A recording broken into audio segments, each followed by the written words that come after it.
Captain America और red Hulk की जंग न्यूयॉर्क की रात हमेशा की तरह रोशन थी, लेकिन आज फजा में खतरे की घंटी बज रही थी।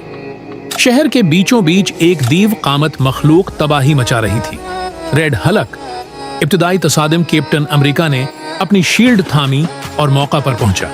उसने देखा कि रेड हल्क अपनी गजबनाक ताकत से गाड़ियां उछाल रहा था, सड़कों को तोड़ रहा था और हर तरफ तबाही फैला रहा था। रुक जाओ रेड हल्क, कैप्टन ने बुलंद आवाज में कहा।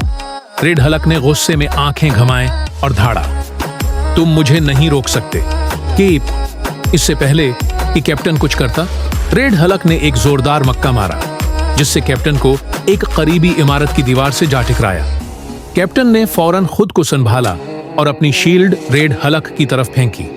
शील्ड सीधी जाकर इसके सीने पर लगी, लेकिन उसका ज्यादा असर नहीं हुआ।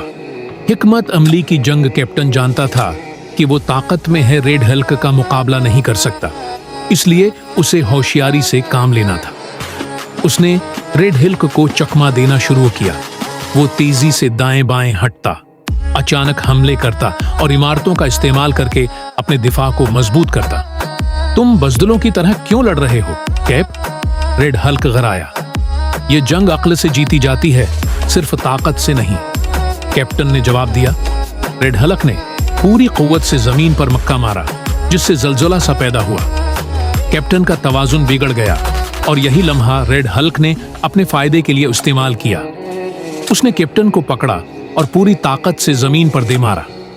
आखिरी हमला कैप्टन को शदीद चोट लगी, लेकिन उसने हार नहीं मानी। इसकी नजर करीब ही मौजूद एक बड़ी क्रेन पर पड़ी। उसे एक तरकीब सूझी। उसने अपनी शील्ड पूरे जोर से क्रेन की जंजीर पर मारी, जिससे क्रेन का भारी लोहे का हिस्सा रेड हल्क के ऊपर गिरने लगा।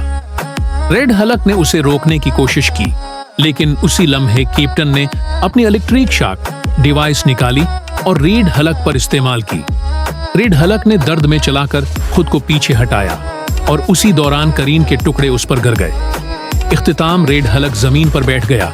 उसकी सांसें तेज हो रही थी। उसने आहिस्ता आहिस्ता अपनी गुस्सा कम किया और कैप्टन की तरफ देखा। शायद तुम ठीक कहते हो, रेड हल्क ने एतराफ किया। कैप्टन ने सिर हिलाया। ताकत का सही इस्तेमाल ही असल जीत है।